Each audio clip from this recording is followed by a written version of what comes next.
Hello. Um, Welcome to the cooking stream. In here, everything is pre-cooked. We're not cooking it fresh, unfortunately. But this allows me to edit out some of the more tedious things and get through a couple more recipes.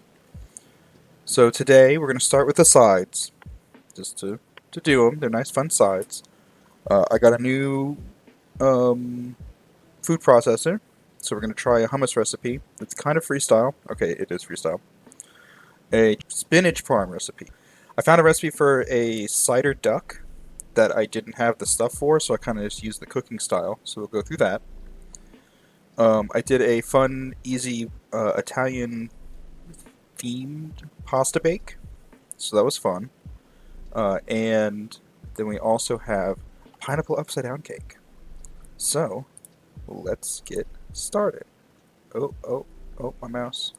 Come on, there we go. Yay! Here's the new blender, or food processor, whatever it's called. Isn't it fun? So, oh goodness. My internet is very unhappy, and I don't know why, because nothing else is on but my computer. But whatever. So this time, I tried working with peanut butter instead of tahini. It ended up coming out pretty well. This is double the recipe, so for a single recipe of this, it is a quarter cup of either tahini or peanut butter. Hold on one moment. Sorry about that. A half a clove of garlic, or the equivalent. A teaspoon of kosher salt, or salt in general. A half teaspoon of cumin, and 1 can of chickpeas. And then olive oil. About a quarter cup. So what I do with this is I'll take my peanut butter or my tahini, and I'll put it in with the lemon juice, which I totally missed about talking. The equivalent of the juice of 1 lemon. That, and then I think I put the garlic in. Maybe, I don't know. At some point, you kind of do that first. You get the liquid in with the really sticky stuff, and it kind of smooths it out a little bit. Enjoy my Christmas pajamas, by the way, along with the puppers in the background. And the mess that will eventually be explained, because all of this is out of order from the actual filming order. So, you know. But anyway. My favorite way to open up something? Stabbing it.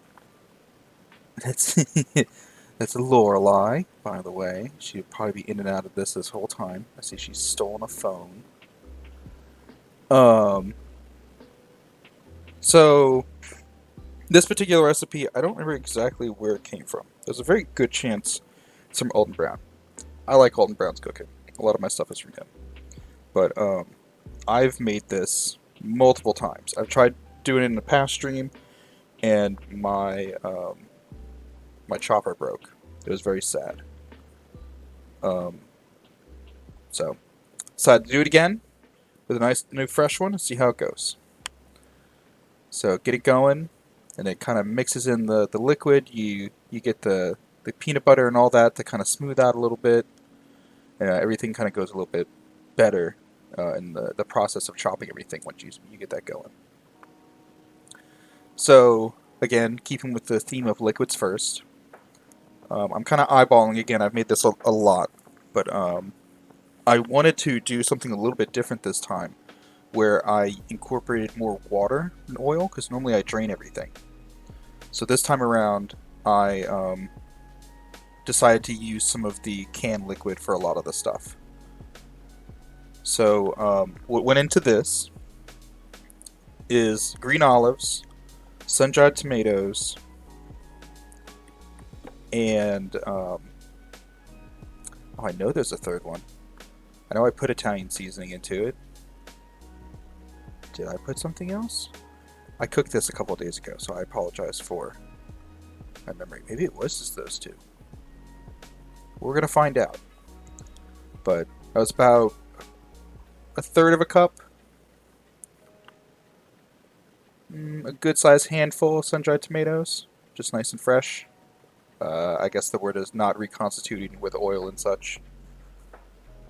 They're always a little tacky, so, you know, rinse in the hands.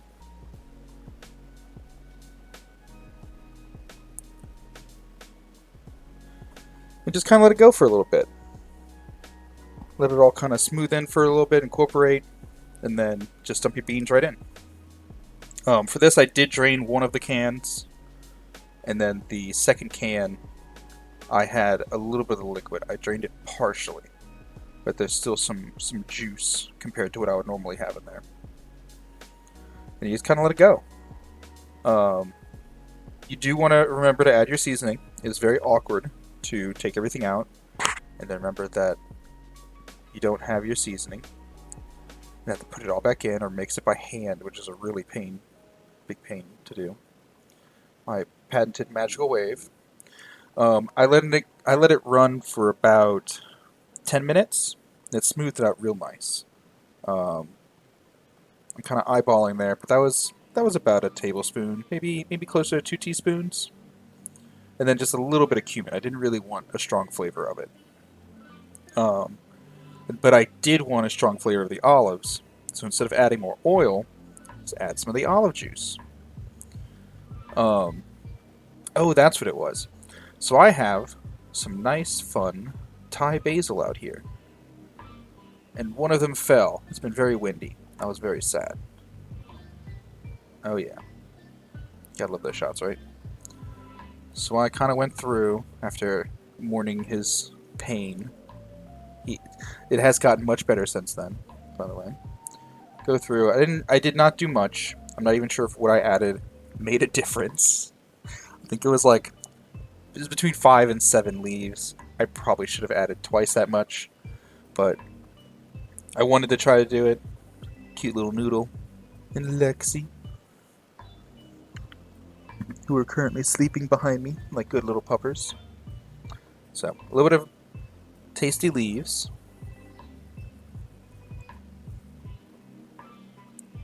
And just threw them in. And let it go for a little bit longer.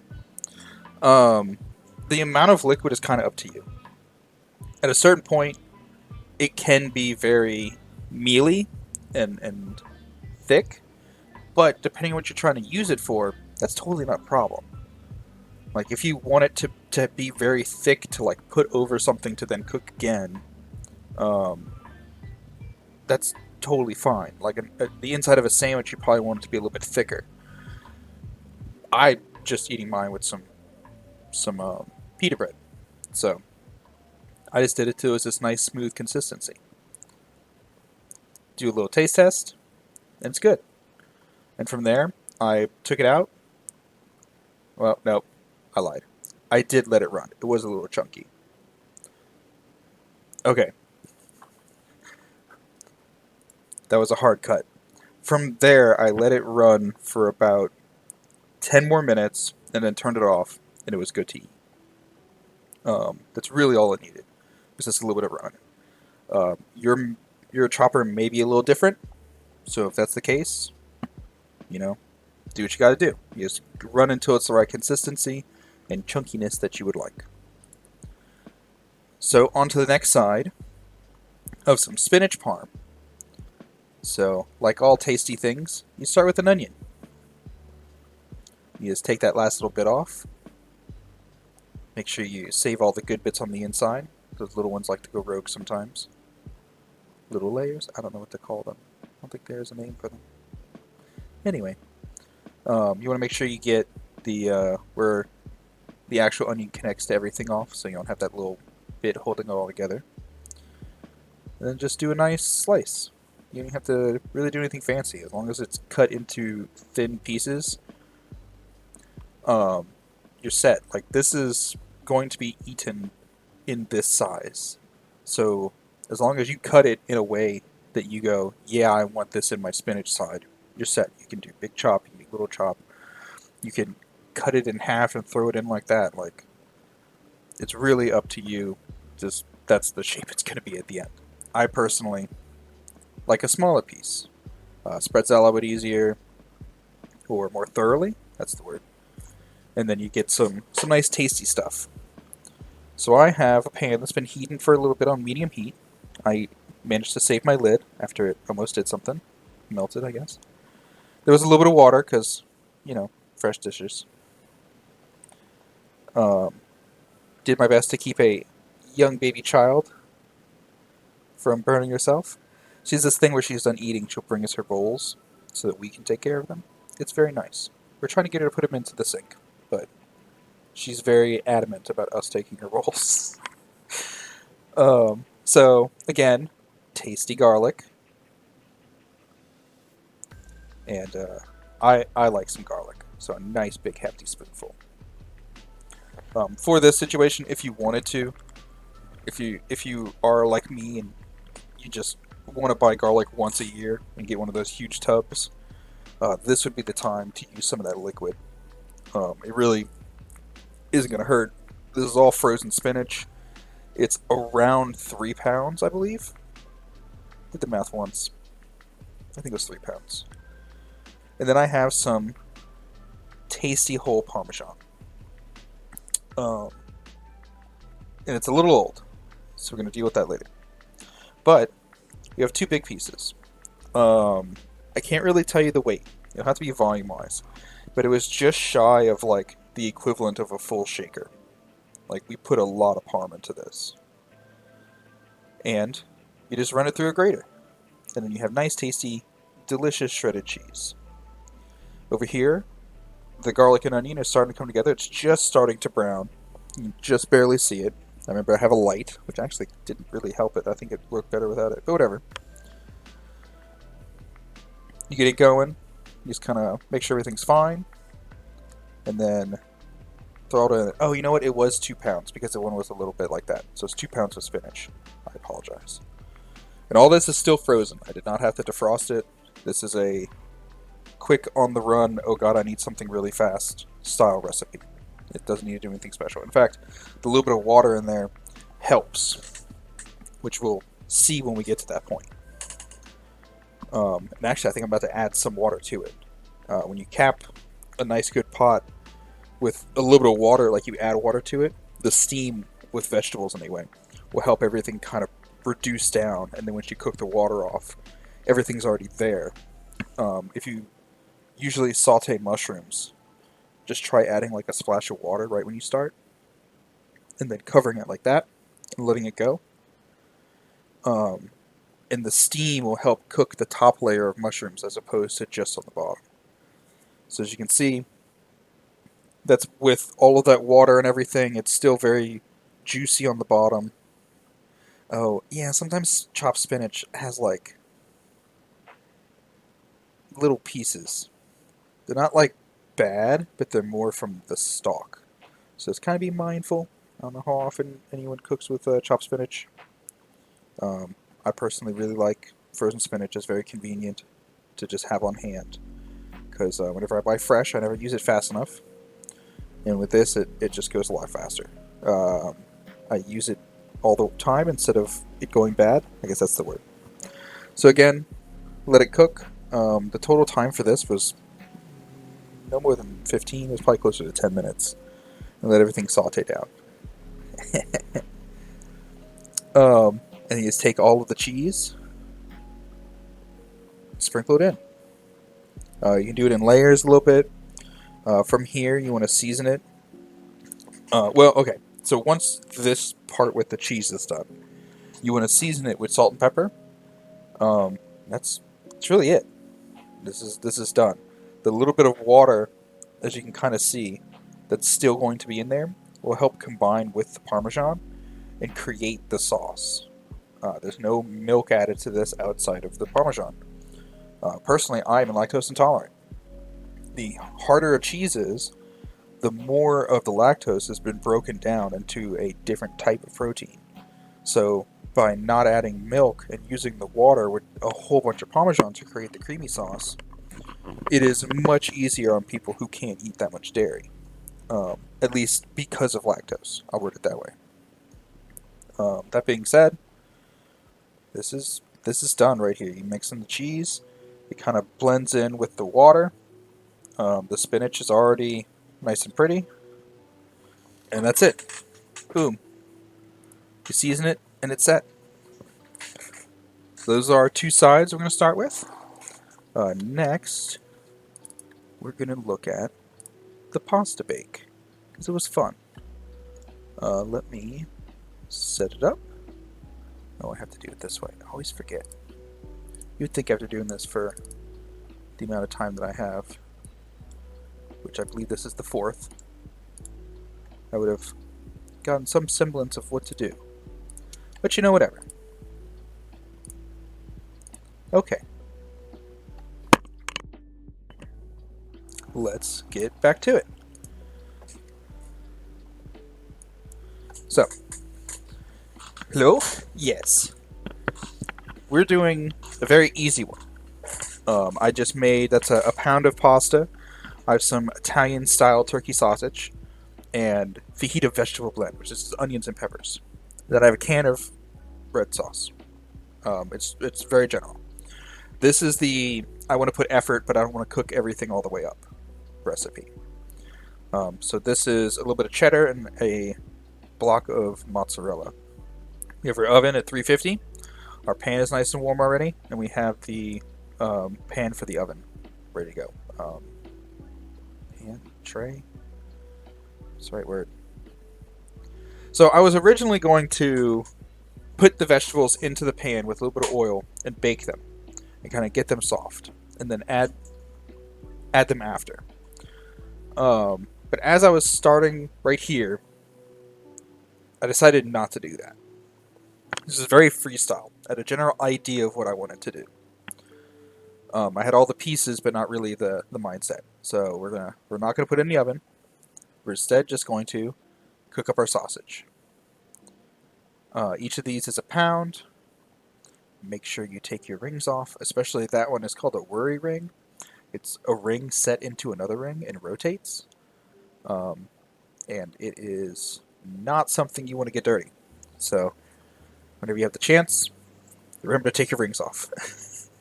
Oh man, there was someone in my school when I was getting my culinary degree. She wasn't paying attention when she was working by one of those big stand mixers, like the ones that's like the size of a small child. And the big rotatey thing, the mixer part, hit her finger. And she had just gotten engaged. And the diamond, the rock, got knocked out and mixed into the bread. And no one found it. They went through every single piece of bread that got cooked because they were just like, well, we're not going to go through the dough. It'd be easier to do it this way. And they kind of like kept an eye out for it the whole time they were working with it and everything. Disappeared. So because someone decided they wanted to show off their ring in the kitchen, that girl lost I'm not going to say how many carats because I do not remember, a very expensive ring. So keep that in mind. Sometimes settings aren't really the strongest thing. This is also the first time I've ever cooked with a turkey sausage. At least in this way. My wife is it's not really an allergic to pork. It's a pork intolerance. So I don't get to cook Italian flavored meats very often because it's almost always pork. So I was very excited when I came across this turkey sausage. But I've never really cooked with it before, so I was caught off guard as to how meaty it is, as you can see with that. But that being said, it tastes really good. Just kind of break it up, get it in there, and get it started. There's a lot of moisture. I'm pretty sure I show it, but you want to make sure that all the water that comes out of the meat, because, you know, God forbid you sell anything without added water to make up some weight. Just cook all that out, and the little bit of fat that I added. Now, if this was a pork sausage or even a beef sausage, I would not do that. But a poultry sausage, you kind of need that extra bit of fat because it's really done in a bird. In a turkey in this way, I word it that way. Like there's not enough in a sausage like this to be okay. Normally when you make a sausage, you like add fat to the meat to make up for certain amounts. Usually it's like 20% fat in a sausage. So I always like to add a little bit more. So that is about a half a block of cheddar maybe a little bit more, and it's not the newest. But with cheese, if you cut an inch away from the portion that has the mold, then it's perfectly fine. That's just how it is. Mold may penetrate the food a little bit, but doesn't go deep enough to to be an issue as long as you take that portion off. So with this, I do 2 parts cheddar and 3 parts mozzarella. I think I don't edit this. Whatever. We'll just chat. Um, I don't know. I like my little wheelie thing. It does get a little awkward when it gets full like that, but compared to like a box grater, this feels easier. It's definitely less versatile. You kind of have to have it into a certain size. But it's less physical effort to a degree. Like, I kind of need both. They both have their uses. You know, I wouldn't call them is grating considered a one job if you can change the size of the grates? Because this one has big ones like this, the small one that I use for the Parmesan, and then another one with like a slicer on it. So you can put like, get little slices out from like a cucumber or something like that. The trick if your huge knife doesn't want to cut plastic, right there, you just grab it so it's not a huge knife anymore. Oh, this is when I embarrass myself and not be able to open cheese for way too long. Yep, there we go. Come on, you can do it, Ryan. There you go, yay! Delicious mozzarella. One of my favorite cheeses. It is so good. I love me some string cheese. Which is sad, because it basically kills me. But it's just so tasty. So those blocks are about the same size as before, so that's kind of how I know my ratios. Whoa. Need to mute the phone real fast. Sorry about that. Anyway. So those are some snacks, by the way. The flat pieces on the end. I always love just saving just a little bit, you know? It's just so tasty. And I mean, as the cook, you have to make sure that the stuff's good, right? So you might as well taste all of the cheese.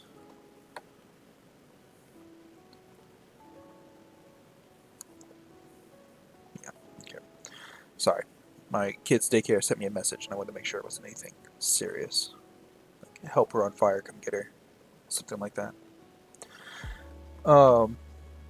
So I have a standard, I guess, seasoning for cheese. So what I did was I made a very heavily seasoned cheese mixture thing, and then use that to season everything. About 2/3 of all of this cheese is getting mixed directly in with everything else, and then the last bits are the top for the crust. I love me some paprika. I don't know why. Well, I guess every time I've said that, it's probably about like 4 times so far. I do know why. It's the flavor. It tastes delicious. I like the red. I like the flavor. I just like how it looks. I like what it brings to a recipe. So I go salt, pepper, paprika, and Italian seasoning. This is my topping for breads. Any like grill topping is my usual go-to for it. It's very generic, so it goes with a lot of things. If I do need to change anything, I would probably just add more to it, because the paprika, while it does taste good, is very neutral.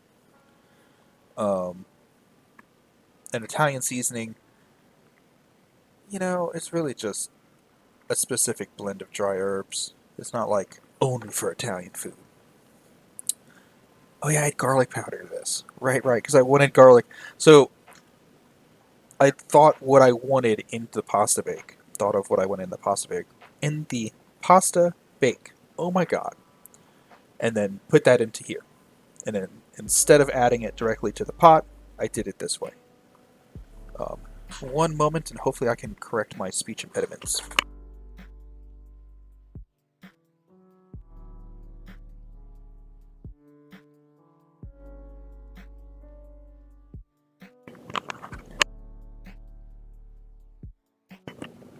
Okay.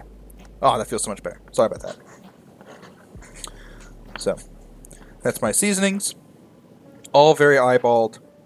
I kind of visualize the volume of each ingredient and then seasoned with that in mind. The Italian seasoning, Italian sausage, definitely had some seasoning. It's kind of spicy almost. Um, I wouldn't call it mild, word it that way, but it's very tasty. It had some very nice stuff to it. So there's the cheese, and that's off to the side. And then now, we just have to cook off all of this moisture, which I'm not going to make you watch. As it's cooking, you just kind of stab it a bit, really. Break it up as much as you can, for two reasons. One, it will cook a little bit better. Cook through a little better, that's the word. And the second thing is you want it to spread out in your recipe, you know? You don't really want big pieces. So this is right after all the moisture got cooked off and the sausage started really browning. Deglaze with just a touch of water. Because I don't have red wine. If I had red wine, I'd probably just use that, honestly. But unfortunately, of all the alcohol I have in the house, red wine is not one of them, sadly.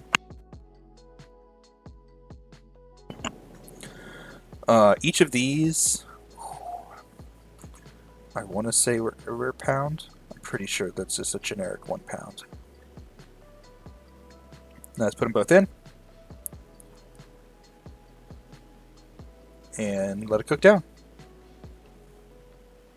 Since this is going to go into the oven for quite a while, I didn't really worry about browning the vegetables. I really was just going for a translucent style thing. And because they're frozen, they cook different. Not like a bad different, just different. It's very hard to get them crispy. The way plant cells work, when they freeze, the cell wall will start to fracture, if not actually fracture. So that's what makes vegetables stiff, I guess is the word. So like when you have wilty lettuce and all that, it's because there's not enough liquid in it, so the cell wall doesn't have the pressure on the inside to keep it nice and crisp. The same kind of issue happens when you freeze it, except it's the other way. The cell wall is broken, so it can't get, nice and firm. Because bell peppers, honestly, I'll put them with a little bit of oil, sear them a little bit for some color, and then kind of call it and let them be nice and tasty. But when you freeze them, you really have too many options. So you gotta pick your battles. I knew I wanted this to happen, so I picked this because I knew it wouldn't be an issue. For this, I added a can and a half of pasta, along with a little bit of water to clean out the jar. Wow, the jar. I want to say it takes me a bit to add the other half, but there was a sale, and as I've always said, fancy and fast. Sometimes you gotta balance the two. Sometimes you can only have one. For this one, I tried to balance, but it was mostly on the fast side. We were running low on food.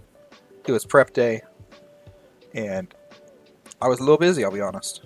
So this is just some new stuff. So the other half, that was just a basic vegetable themed red sauce, by the way.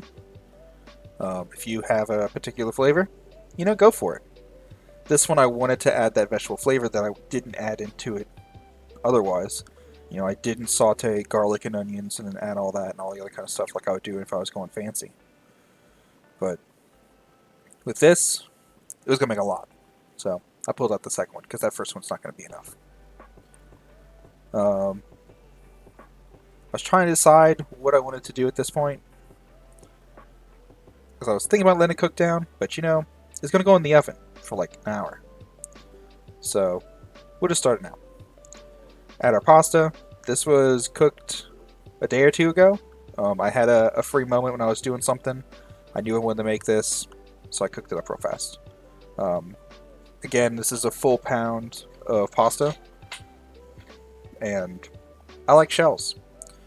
You know, it's an interesting thing when you work with pasta. You want to use the shape to your advantage, you know. For a big, hearty, meaty sauce, you want a pasta that has the ridges or scoopy bits or something like that to hold the pasta in. While if you have a lighter sauce or a smoother sauce, then you want a pasta that doesn't have those ridges, because you don't want it to really hold too much, you know? So the idea of red sauce and spaghetti and red sauce, is fundamentally flawed in that you're not really supposed to eat spaghetti with essentially a bolognese.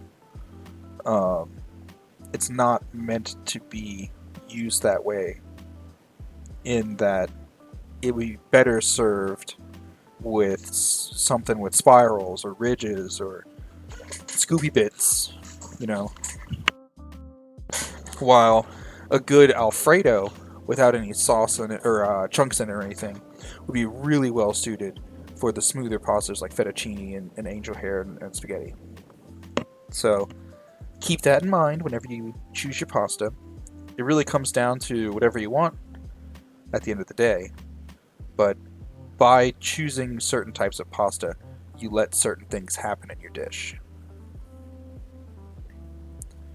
So again, while I was chatting, I greased up my pans. I split these so they are about the same, but I'll be honest, that little one is much shallower as far as the amount in it. And I would recommend going a little heavy with it. I would not say it is dry, but the bigger one is definitely more wet. For the amount of the length that I cooked it, I probably should have done the smaller one about 10 minutes less than the initial cook before I put the cheese on top. But it still tasted good. I mean, we've already eaten the small pan size one. It is very tasty. It's very unique. A combination of the sausage and just doing a pasta bake, which I don't do very often. They came out really good, not gonna lie. So those went into the oven. I believe it went in for 45 minutes. I think I'm about to put the timer on. Yeah, before I do magic hand waves. Let's make sure to put the timer on. Yeah, so 45 minutes. And magic hands. There we go. I pressed the button right. So, whoop, the delicious, flavorful steam bath. As you can see, the small one got a little toasty. But you know, it's kind of like lasagna. Some people like the crispy edges. We are those some people. I can thoroughly enjoy a nice crispy pasta. As long as it's cooked first. And then it's crispy because of the cooking. You know what I mean? I don't want no... It's crunchy style cooking. If you get that, then you probably know who I am, at least in some sense. And if not, well, go watch some K's cooking. You'll eventually find it. So again, the last little bit of the cheese, just do a nice little layer.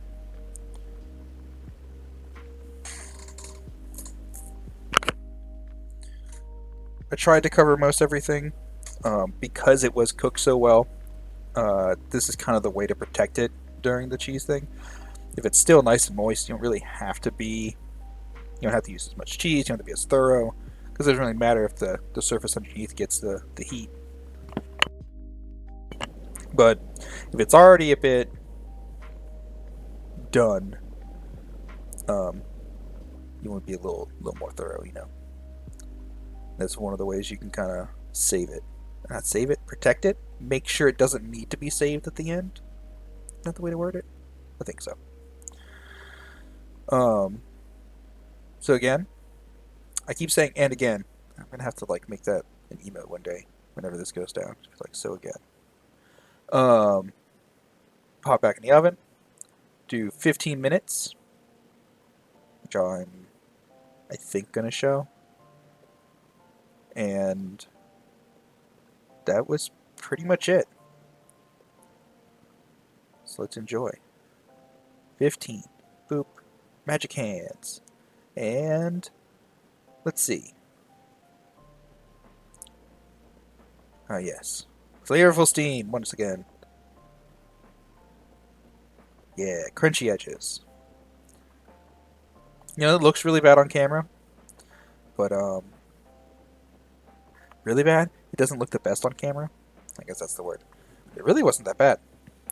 Again, you know, we like crispy edges. That one was a little bit shorter, squatter, so a lot of the more of the pasta sauce had dried up, while the larger one, because it was deep enough, a lot of the red sauce was still there. So, you know, is a difference, but it came out good. So we'll go from there, and we'll move on to what is it looking like. Oh no, we have two more things. Okay. Come on, there we go.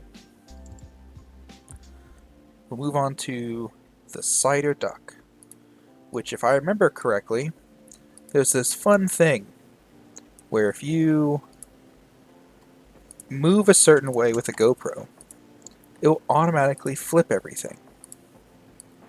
And I think that happened. So we're going to see, because I don't really remember, but I'm pretty sure it did. So, moving into Cider Duck. I knew I needed to be working with my knife, so we got that nice and sharp. This was the first thing that I started filming with, so I did sharpen my knife before everything. I don't have a pan with a thing over it, and I had this nice brisket rub, so we're gonna try it. And I'll go through the recipe a little bit better as we start moving with it. There's no ingredients list, by the way. It's just nondescript brisket rub. So we kind of left it in there. We patted it. We cleaned everything out the inside. Took all the bits out. Patted it dry. I left it on there for the little bit of time it took for me to prep this. And we just quartered an onion. Didn't even do anything fancy past that. Just threw it on the bottom. If you have a proper pan with a rack on it, I would use that. I don't. I had to be very creative in what I used to make this happen, because it did not want to happen. Like nothing wanted to fit inside something else, and this was the best I could do. But it worked. So I guess it's not a problem. So I wanted some of the juice. I ended up not doing too much because that one bit, I realized how long it would take for me to do it the right way. And we just put about a cup of water, probably a little bit more. That really hadn't been there that long. It's only been like maybe 15 minutes. So the drippings from the duck, not a problem, because they're going to go in there. So, what does it matter? After that, coat your duck with your seasoning. This originally had, it was a whole bunch of stuff. It was like, mix these 5 things together, get your seasoning right, and then put it here and there. But you know, I only had like half the seasonings. So I kind of got a little creative. I've used this particular brisket rub on on chicken, other poultry, and it was really tasty. Um, I did not regret it at all. So, using the make sure not to get raw poultry on everything way with a paper towel that wanted to. So, so it had caked up a little bit, by the way. That's what that is. I needed to aggressively shake it, but I needed to close it first. So I had to, yeah, there we go. Take care of everything. So, flip it. Again, you can see I do this thing where you flip the bird's wing on the back of itself, and it tucks them in relatively tight compared to them just be flopping around all over. I will basically always do that when I'm cooking duck. You can see now when it's laying on its back, the wings are very much out of the way. They're not out, not out of the way. They're very much close packed and everything, so that it doesn't cook different. Put it into the tray over the water. My oven is set for 410 Fahrenheit, and there it goes. Yep, 410. You're going to do an initial cook of 20 minutes, I believe. That sounds right. And then you drop the temperature down to 350. For this recipe, the time that it said to cook it was not correct. It recommended me go 20 minutes for every pound, so I put it on for 80 minutes after this initial 20. So you do 20 at 410. After 20 minutes, without opening anything up, you reduce it to 350, which I goofed, had to go check and then come back, which I'm about to go do. Again, always check your recipe if you're not 100%.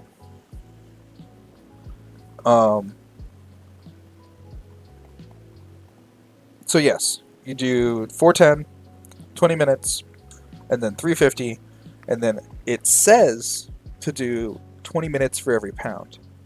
But that did not work. I ended up cooking it another hour at 350. Normally at 400, I'll cook a duck this size for about an hour and a half, maybe a little bit more. And I did not think about that. I followed a recipe blindly without thinking about it, and it cost me a full day of cooking. Because by the time I went to deal with this duck and break it down, and it had cooled, it was too late for me to fix it. So just kind of be mindful of that. The inside of the duck will also collect some of the juices, so you want to make sure to get those out. And then those onions, what you can do is get a potato masher and smush the onions. If you have a clove of garlic like it said to do, you like cut the garlic in half. You can mash all that and get some more flavor out. Because my pan was a little obnoxious, I was a little less exacting of it. So this is all the pan drippings from the duck, and just some water, and garlic and onions. So drain it all off. Trying that onion that's stuck up a little bit higher is scaring me. I did not want it to fall and splash me or make me drop anything. So I was trying to... There it goes. Oh, okay. Oh, whatever. So I tried mashing my onions. I'm not going to lie. I didn't just give up on it and move on. I did try to get a spoon and, mush it out, see if I can get some more flavor. But it didn't really work. Because I had limited things, it didn't really work as well as I had hoped, or how to word it. It didn't work as the recipe described. That's the way to word it. So nothing was really coming out. In fact, that onion was I don't want to say barely cooked, but it was definitely more of a translucent than it was like soft and mushy. Also, pouring that one-handed, very difficult. Get the last little bit of juice, make a mess, silently curse, and then that's the sauce. Into this, I added a cup of chicken stock. Well, first, you might be able to see, there's a nice layer of fat on top of that. So, first I skim all the fat off, which I don't make you watch. I'm pretty sure I just get it done.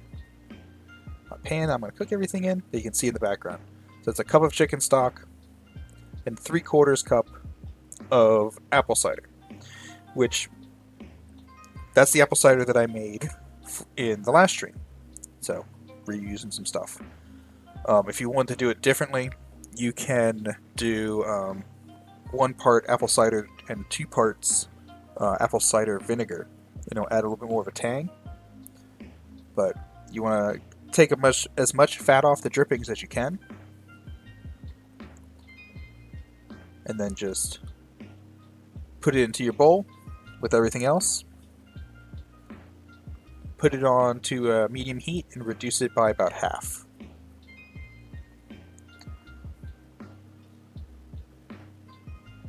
And then you do a magic wave. Nope, I didn't wave hard enough. Let me try again. Maybe? Let's see. Maybe a little bit more. It's looking a little watery still. Let's do 1 more wave. Okay. There we go. So this full cook down took about maybe 45 minutes. It was kind of a bit. It's always a pain when you're reducing stuff.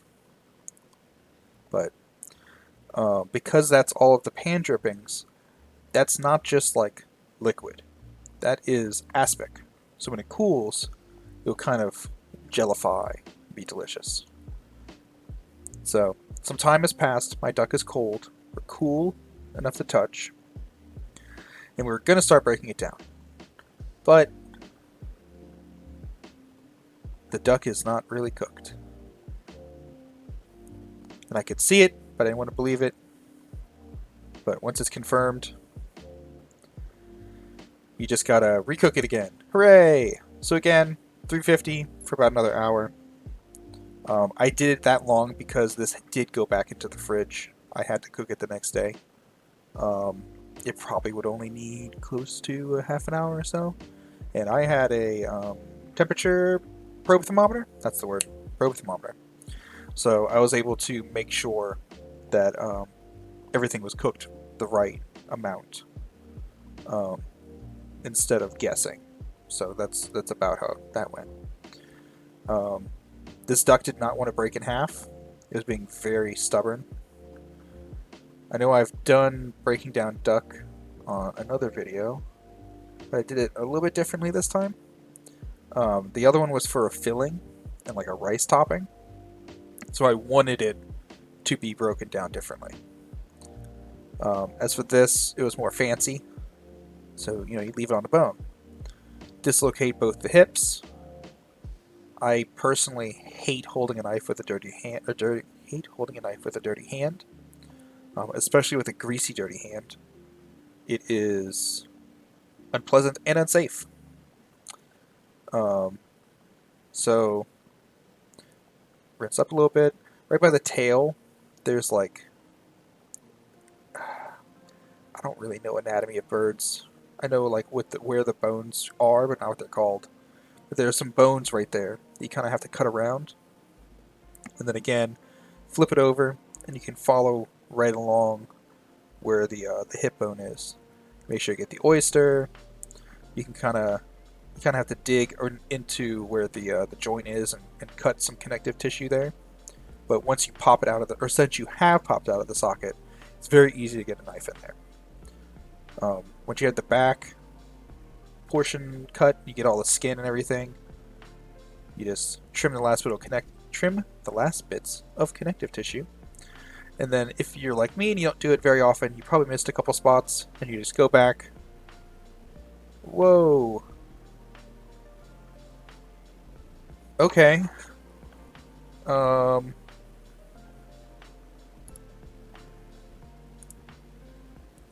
That's weird.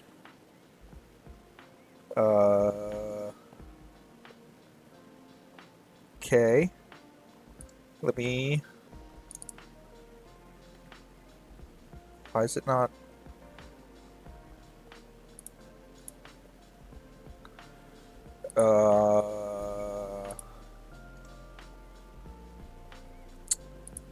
Okay.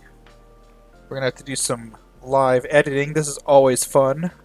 I have no idea why it's not... Oh, come on. Why is it saying it's okay? Okay. So we're at the portion where, for whatever reason, it did it upside down.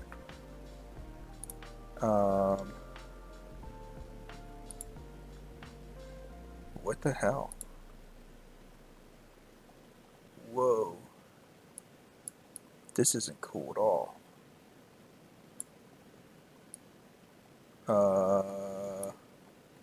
Everything went black and now it's not reading it.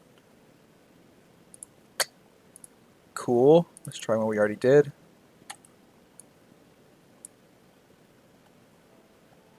Oh, come on, stream. You really gonna mess with me right now? Okay, there we go. What the actual hell just happened? Okay. Let's try the duck again. But you know, I kind of already explained this. You kind of just follow it around. Alright, what about this one? You gonna like this one? Why gotta be a butt? You remove the meat from the bone, and you cut the chicken. And everything's happy and nice. And then you serve it. I have no idea. There we go. Jeez, what is... Okay. Well, you guys can stare at my hands real fast, because I'm afraid to turn it off, because I have no idea what just happened. But anyway, the last thing we're going to cook is the pineapple upside down cake with fresh pineapple. Again, new day. Rings are back on, which I actually never put back on myself. You take them off because, you know, you don't cook with rings. If you have never broken down a pineapple, it is very easy. It is totally worth buying a $1 pineapple for the amount that you get out of it and just the flavor. Also, when trimming, that's not trash right there. That's a snack. That is snacks for later. You should never blindly throw those away. You should either attack them with a spoon or just straight up gnaw on it. It's a fresh pineapple. It's just full of so many tasty things. But you kind of just do this. Give yourself a nice flat surface to work with. Follow the edges and just trim it down. And then once you get your initial cut, you aim for about the middle, and you just keep going. You know, like anything, no matter how much you look, every once in a while you're going to get a bit of bad. This one, especially if you're getting super cheap pineapple, you know, you just kind of cut it out. It's not like a bad spot makes the whole thing bad. It's never a fun thing to do, but, you know, you gotta do what you gotta do. Again, none of that's going to waste. That was a delicious gnawing snack for later. And then you kind of just go deep enough to get all of your, what do you call those? Eyes? All the eyes off. From there, you turn it on the other side, because it's kind of hard to finish it like that. These are the much better snacks because there's much less rind, I guess is the word. You just do a nice little trim. And then from there, you have the beginnings of a beautiful thing. Kind of go through, make sure that you don't have any weird spots. The center of a pineapple is very fibrous. If you wanted to, you could probably eat it. I wouldn't really recommend it. Again, gnawing snacks. It's definitely edible. Like, I have eaten portions of it, but it was more out of like, I'm really hungry and I can't stop eating this, it's so good kind of thing. So, once you quarter, you go and just kind of follow it down. And then you have a nice little surface on the side. And then you just cut. You can do any kind of cut you want. Personally, I'm doing a pineapple upside-down cake. So, I do nice thin strips and just continuously do that for the rest. I do not make you watch this whole process, but I did want to go through some of the more basic pieces of it. So, once you get it going, deposit in a delicious area, and then do the next piece. Again, any bad spots, just take it off real fast. Yes. I personally use a peeler with a fixed blade, and the very tip of it is actually sharpened to the point that it essentially is a shank. So, that was my method of going in. If I wanted to be more precise and get all the eyes, I actually do use that and cut out all the eyes that way. But I kind of wanted something to eat that wasn't the pineapple cake, so I didn't really mind having as much flesh as I did on the stuff, on the pieces you can't really eat. It's kind of like when you eat ribs and you're taking all the meat off. You know, some of the stuff sticks to the bones. It should never hit the trash. You just may look like a wild animal eating it. Magical hand wave. And I wanted to show you one thing. I miscut, so the middle part had a really, really rough spot. For some reason, I felt that this was important. Looking back, I'm not sure why, but whatever. You can just do this. You can do this to begin with. This is the other way. If you have like a proper core or something like that, you can just run it along the inside. It's a very different texture. Like I said, it's very fibrous and firm, and the flesh of a fresh pineapple is super tender. So you can kind of just pry it out like that. So, there is another way, or corrective way, however you want to use it, and it's whatever. So once your pineapple's all cut, all nice and pretty, yeah, fresh pineapple. I did 2 pans, and then I have a half a stick of butter, or half a quarter cup. I split it between these 2 pans, and use that to lubricate the pans. This is a combination of the non-stick for the cake and flavor. So you want to make sure that you get up on the side. You can't just pour it in there and hope everything's good. So you kind of need something to get it around everywhere. This was one of the first things that I've cooked that kind of did this. I don't really bake too often. Like I've said in the past, this is one of the reasons why I like doing this stream. It lets me enjoy the process of cooking things that I normally would never cook.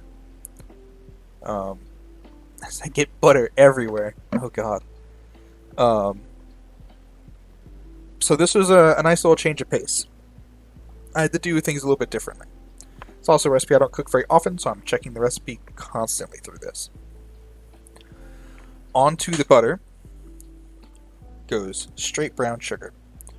You can either measure it or go by, anything. Personally, I just wanted a nice layer. I only had light, but if I had the choice between light and brown for this, I still would go light. I don't think it needs the really strong flavor of the. It basically is a difference of how much molasses is in it, more or less. Those are the bigger differences. So when you do this, it's kind of up to you. I like the light brown for this. I might cook it once next time with the dark to see if there's a difference. Maybe do one in the other. Do like a comparison cook. But this turned out really good. I did my best to get the brown sugar wherever there's butter. It like melts into the butter very nicely. You can see there. Just kind of threw it on the edge. Tried my best to keep it into the pan. I'm seeing now that I missed multiple times. But I didn't go too heavy. I really just wanted a nice layer. And then do the same for the next pan. And then I was kind of just picking out the really big chunks that were in there and going with that. But once you get the nice layer, then you can start layering your cherries and pineapples. I was a little sad. I bought the pineapples. When you find pineapples that are $1 a piece, you kind of just have to get them. And once you know how to cut them yourself, they're so easy and so much tastier than a can. It is ridiculous how much better tasting a fresh pineapple is than a can. Normally we do a combination of just eating pineapple, mixing it with rum and drinking it, and eating it some more. There's not very many recipes that I'll do with pineapple.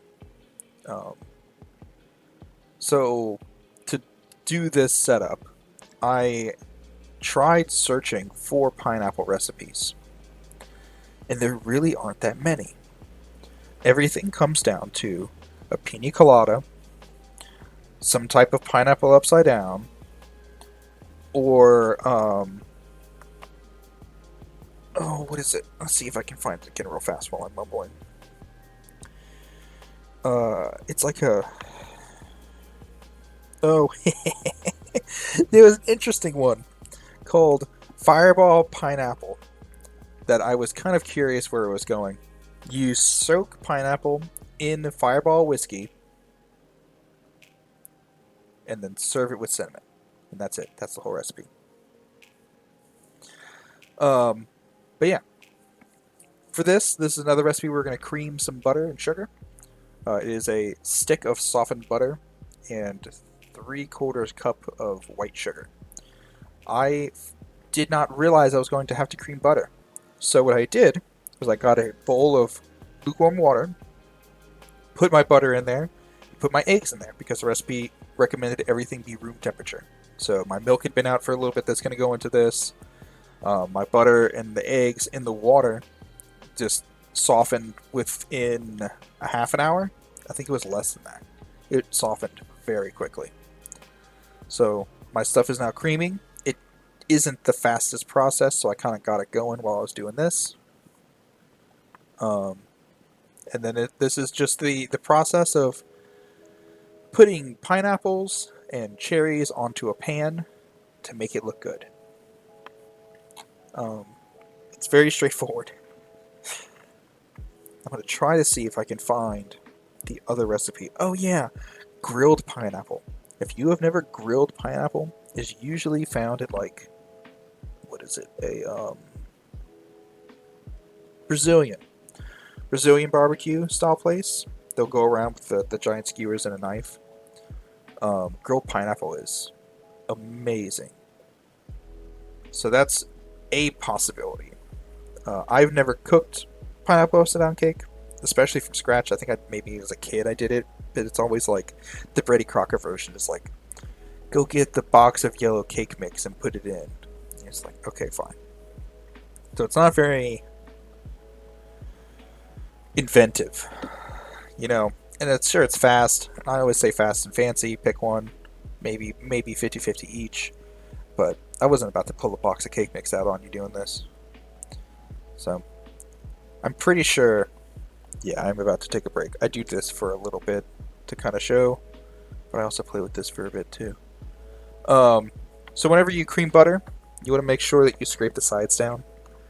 There's nothing more sad than trying to cream butter and then you think that you're done and you scrape the bottom and you just hit nothing but dry sugar. It is very disheartening. So I just, little things. Sorry, I was having a flashback to a time when that did happen. So I found my scraper. My stuff is all nice and pretty.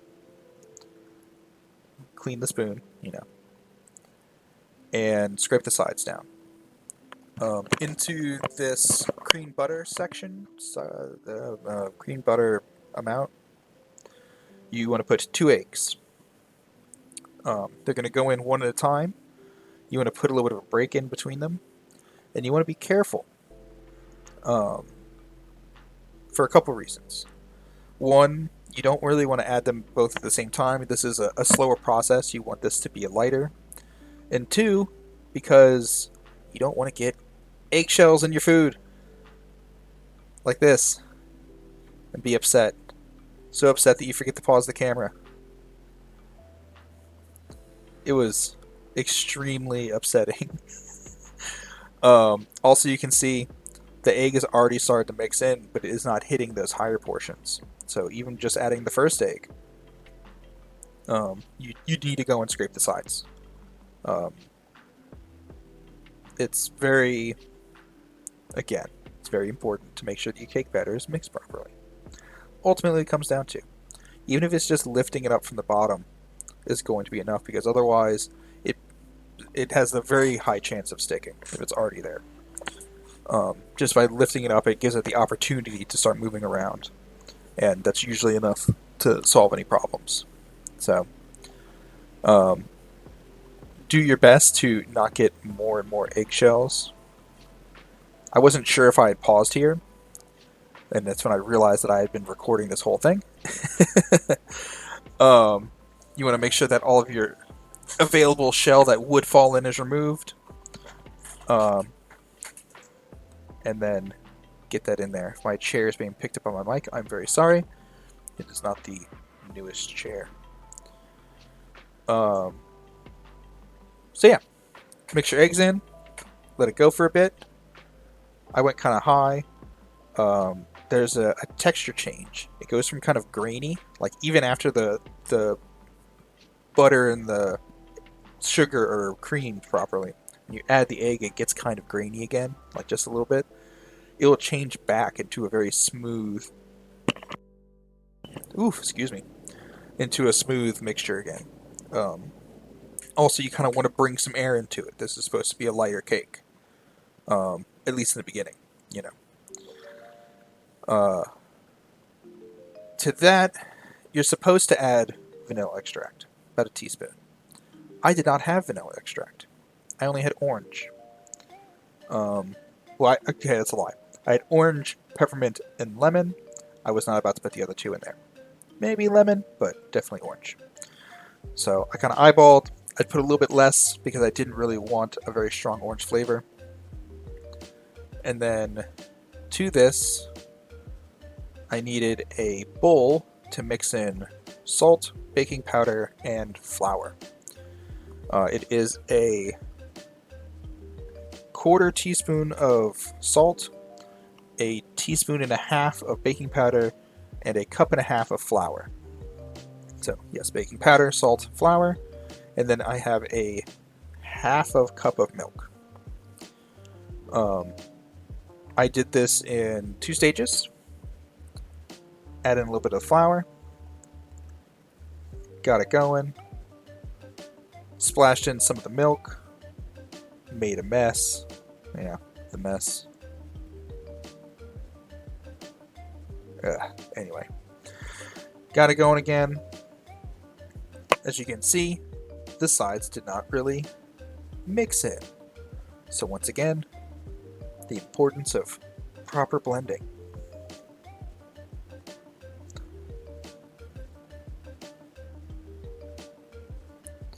So, since I'm going to scrape the sides anyway, might as well just put all in there. So at this point, I'm just trying to get the flour kind of wet. I added it very fast compared to what I should normally be doing by hand.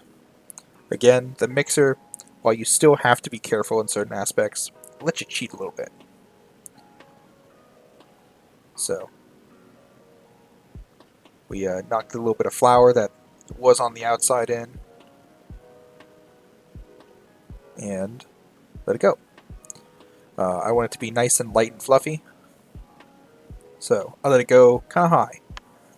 Make sure everything was wet, and then when it was all together, pretty much immediately stopped. And then I made sure that I had all my ingredients in, because I've already messed up baking once. Luckily this time the sugar made it in, so got all the tasty out of the whisk.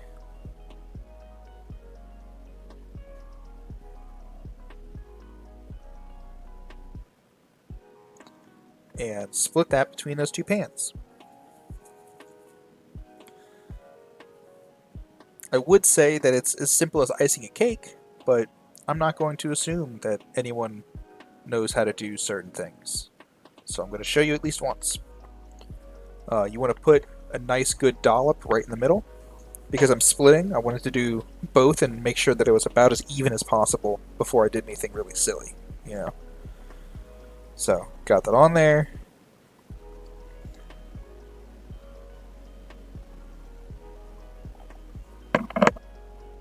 Made sure it was nice and good.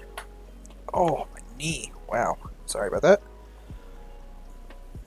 And then I really didn't want to waste any of it because it was really hard pressed between the two of them as it was.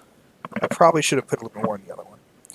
So the entire time I was doing this, the pineapple and the cherries wanted to pull up. So it took me a minute to figure out exactly what I needed to do. But once I figured it out, it went much faster. Basically, the batter has to touch the edges. Once it touches the edges, it sticks. And then it stops pulling up the pineapple. So I brought it to an edge and just kept going around and making sure that it was touching.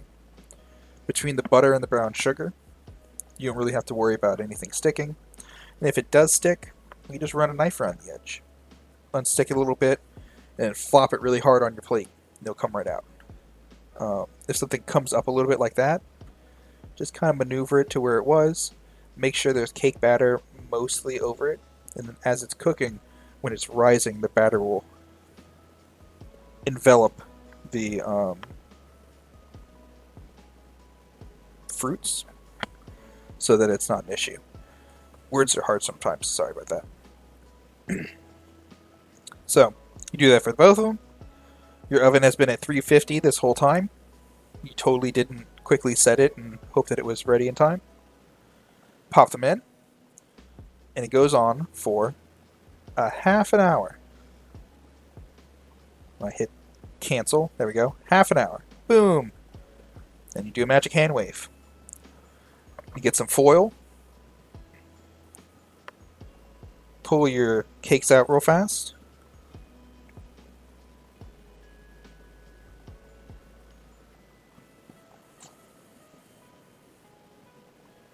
And you just do a nice light thing. It doesn't have to be very tight. You just want to make sure that it's on it. It's more to stop the heat and keep some of the steam in than it is to like actually seal it completely. As you can see, it's starting to rise a good bit, but it's still very, very moist. Very raw and uncooked is probably a better way to word it. Now with this, you do another 15 minutes.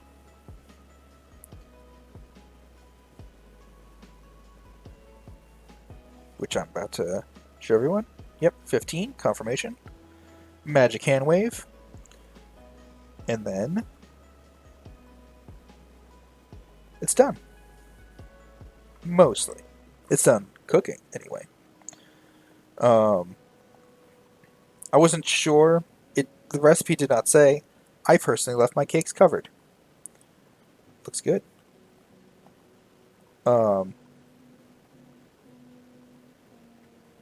But you want it to rest. You let it rest 15 minutes, then uncover it. I did cover that back up during that time, just to to confirm that. I did cover it back up. Do a nice little knife run to make sure there's no issues. Get a plate. The important thing is that these plates must be larger than your pan. And some rum. I like spiced rum. Using my little ramekin from the butter. It's about a little bit less than a shot. I just did a nice little dabbling. This helps keep your cake nice and moist. It definitely is moist in general, but doing this helps it survive a little bit longer. Personally, this is for a very small family. There's only 3 of us, and that little girl is not going to get very much of this, I'll tell you that right now. So this cake is going to be, or cakes, are going to be eaten over the course of probably about a week. Maybe dessert, maybe breakfast. Ooh, breakfast is a good idea. So this helps keep it moist throughout that portion, that time. So, do a little bit of rum. Get our plates. Don't mind the wording on it. And then you just do a quick turn and a smack. As you can see, there's a nice little edge. I was able to hold both sides. And it more or less came off pretty easily. I went and took those off the pan and made sure it made it back onto the cake. But the way that I hit it, it wasn't flat. So I wanted to try a different way. I threw that down. It made a very loud noise. And cake's done. A little bit out of the place, but I mean, okay, I do show it. Anyway, yeah, just put it back in. I mean, it's not like it's gonna hurt anything. I gave this a single taste test because I was doing my best not to eat an entire cake. And this came out so good. The fresh pineapple was just amazing. I probably could have doubled the amount of brown sugar. And it would have been perfectly fine. That was our cooking stream. It was a lot of fun. I very much enjoy cooking with y'all. I appreciate you guys being here. Have a great day. Bye-bye.